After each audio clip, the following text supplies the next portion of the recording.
Hello and welcome to Fit and Foxy, my lovely, lovely friend Balthazar. Hello, Nadia. Beautiful, beautiful Nadia. I'm so thrilled and excited to be on the show. You look gorgeous. Oh, thank you, darling. The way you say you look gorgeous, I already feel like a few wrinkles just disappeared off of my face, just like whoosh, and gone. Wrinkles? What wrinkles? I don't see any wrinkles. Oh, I love you. You should come and visit, and I think you should be on the show like regularly. That's it. You just got a position with us. I don't know. Brownie points. So, for those that do not know, Balthazar is one of AIR practitioners, has been with AIR for a long time, and I have known Balthazar for a really long time as well. Personally got readings and advice from you, my dear, in the past that was on point. Oh, you're so kind. Thank you. That is the absolute truth. And I remember um, adding one of my favorite types of spells, learning it from you when you were on the Lucky Mojo show. And it was a spell using Solomonic, I believe, Venusian seals, and creating an attraction box with pictures inside. Do you know what I'm talking about? That? Yes, I know that one. Yes, yes, yes. It's a beautiful seduction spell, but I remember I was like, that guy he knows some shit. This is some good stuff. And since then it became like something in my toolbox that I alter for myself and for clients, but I've been always using it. So thank you for that wisdom, and I appreciate it. Wow, I'm so thrilled to hear you found that useful. And yeah, as you know, the Solomonic stuff is just really gets me cooking. I love that stuff, and it's really the foundation of my work in some ways.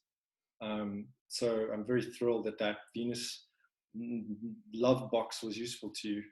Oh, absolutely. I'm working it so well that we were vibing well with that. But Balthazar, would you please tell us a little bit about yourself and your background and how you got to be the wonderful magician that you are today? Well, the story starts with my grandmother, and I always kind of roll my eyes when people talk about their grandmother as being some sort of source of magical wisdom. But in my case, that is the truth. I grew up with the good fortune of having a grandmother that was very richly steeped in the occult and interested in spiritualism. In fact, was a medium. She did some mediumship, and she did automatic writing, and she was doing studying with Amork and all these kinds of exciting things, which was very exciting for in South Africa. There isn't much of that, and I kind of grew up with that in my environment with my grandmother, and got my love for reading the occult. She had an extraordinary occult library for an elderly South African woman. She had a book exchange. She would run a book exchange. And she had a laundromat along with this book exchange. So she had all these books coming in over the years, and she would keep these books from the Theosophical Society and spiritualist books and all kinds of great things. And I would do my best as a youngster to read these books, and really got that love for it from her, and kind of ran with it. It stayed, I kind of stayed fixed with that obsession for the rest of my life. It's been there along in my journey as a fixture. More or less I came packing with this spiritual trajectory, as you might say. And then, of course, it evolved organically. I was doing readings for people, and eventually, and I'd been doing magical work since I was a teenager in various modalities, working with ceremonial magic in various forms, and so on. And of course, I eventually would get to study with Miss Cat, doing the Hoodoo Root Work course, and other prominent root workers. And it kind of evolved from there. Eventually, I began working professionally, and have been doing so for nearly 8 years or 9 years now. Soon it will be. And of course, a big part of that has been the grimoires, the Solomonic material has been a huge source of fascination and inspiration and influence in my magical work, and has figured as a big part of that journey up until now, I would say. Wow. And I find it, first of all, I find it fascinating because even though I always say that I'm a hereditary reader because I grew up in an environment where my mom had, the playing cards and the girlfriend would bring the coffee and stuff like that, but I definitely am not one with the magical grandmother. So I always find it fascinating. It's very sort of a pictorial story in my head, imagining you as a little boy with the books and the laundromat. I think that is just brilliant. I think if somebody's speaking about a business, this is like a business model right there: book exchange and a laundromat. This is brilliant. But for me, one of the things that I absolutely love that you do, and everyone, you guys should go and check out Balthazar's YouTube channel. What is your YouTube channel? What is your link? It's Balthazar's Conjure. So Balthazar's Conjure. Balthazar's Conjure, and my website is also www.balthazarconjure.com. Beautiful. And you're also on Facebook, right? You are on Facebook. Yes. Exactly the same. Balthazar Conjure on Facebook. That's it. Easy to find. Balthazar's Conjure. Okay. Yeah. So I've been watching your YouTube videos and I'm just enamored by some of the work that you do and your aesthetics and how you create your spells and everything. But one of the things that strike me the most is that I am familiar with Solomonic magic. I'm lucky enough to be able to read Hebrew. I know some things and I've been working with some things, but I know that it's approaching the old grimoires and approaching Solomonic magic is difficult for a lot of people. The language it's written in, our unfortunate background of fluffy bunny kind of magic and the internet and everything sort of being used to things to be overly simplified. Some people are like, I can't even think about approaching a book like that. But also having formulas that seem almost impossible to do because of the complexity and understanding certain elements to it, and then seeing the stuff that you do is just brilliant because you make it work, you make it accessible, you explain it very, very clearly, and you have your own, I realize, your own tools and things that you work with now, like the plate, for instance, like the plate that you're making that I found were great. So I would love to hear sort of two sides here. I would like to think, one thing, I would like to know why you find Solomonic magic so enticing and powerful. Why is it working for you? And on the other hand, how do you make it accessible and modern? Yeah, so I mean, one of the things with my work with Solomonic magic is really it's been very much informed by my practice as a root worker. And I always thought of myself foremostly as a folk magician, and I approach all the magic that I do as a folk magician, and that's exactly how I come at the grimoires. I come at it thinking as a folk magician, looking at it as a folk magician, and then applying what I find there again as a folk magician. Now, the thing about that is, I think, of relevance to other practitioners and people that might be interested in the grimoires is that approach has actually always been there within the Solomonic tradition and within the grimoire tradition. Folk magical work with the grimoires and alongside the grimoires has always formed part of the system.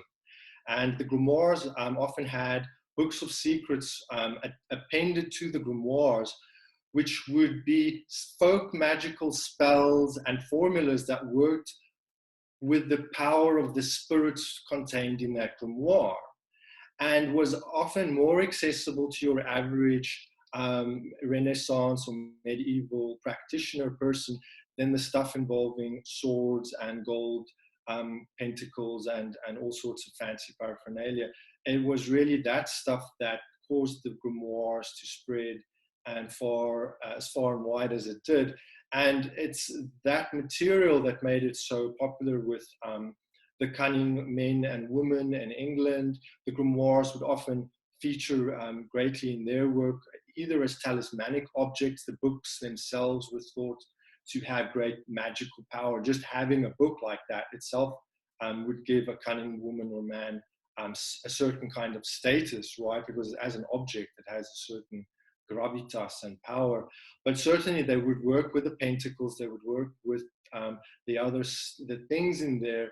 And you find a lot of historical evidence for that kind of work with the grimoires. And then, of course, the grimoires would spread to the New World, where in the African American root work community, the seals and the pentacles would become quite widely used within mojo bags.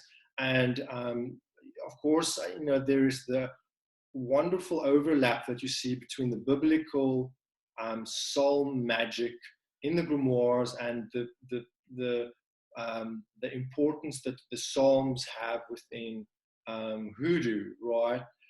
So there is a big common ground or shared technology within these two traditions already.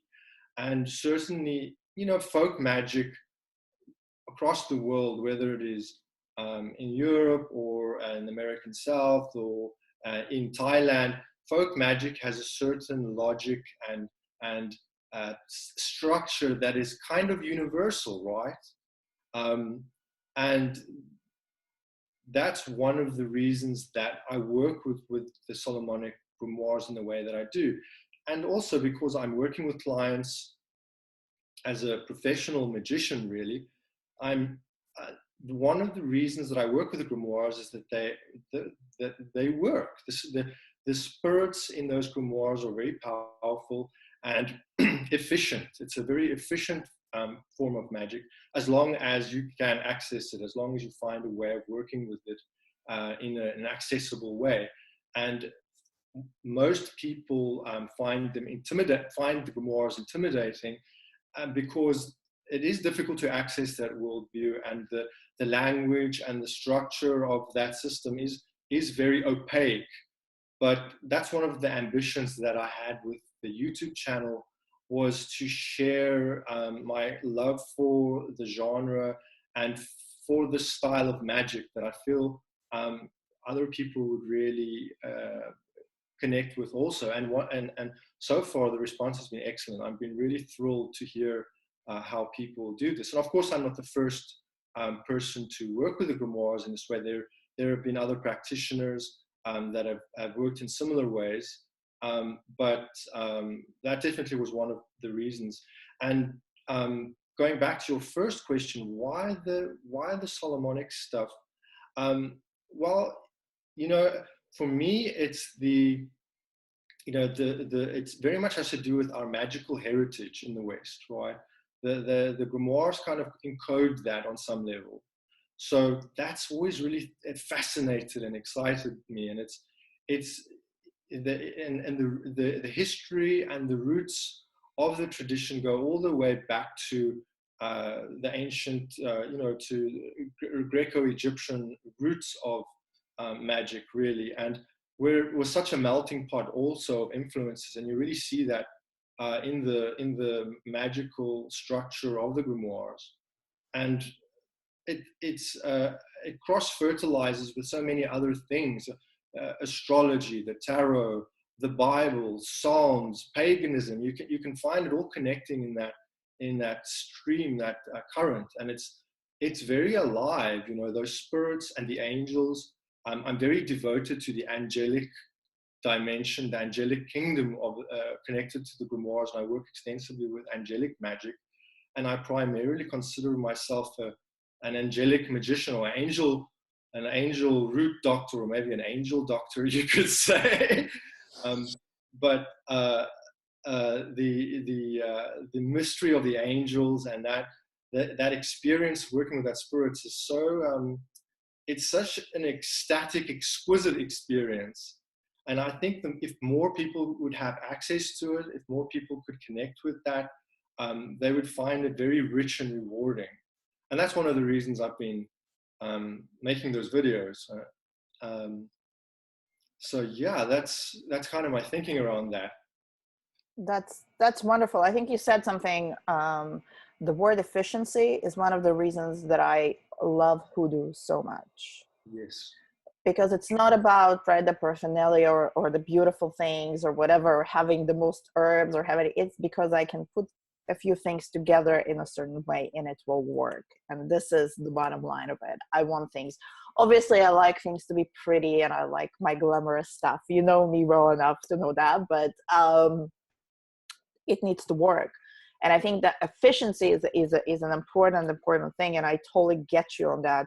And it's interesting, as you were talking about and you were saying that there is all these different points of entrance really for people into sort of grimoire magic, is because it was a melting pot of ideas. So whether you're coming from astrological magic or angelic magic, or you're coming from Psalms and biblical sort of understanding, you will find some point of connection, and then you can grow within that. But really what I like about you is that you're teaching people and you're putting it all together. Now, do you feel that us living in this day and age where we have this technology, where I know you made you talk in your videos about like printing the sigil versus writing it out and whatnot, do you feel like we have a chance to create almost a new dimension here with the grimoires and work like that, because we have the technology and we can do stuff now, you know, that we couldn't do before? I mean, I wish we had 3D printers. I bet that would be all kinds of interesting seals that we would be printing. But, you know, but having the technology, even the fact that we have a technology for you to be able to record and share it so quickly with other people, is that creating a whole new sort of dimension in the approach to the grimoires, in your opinion?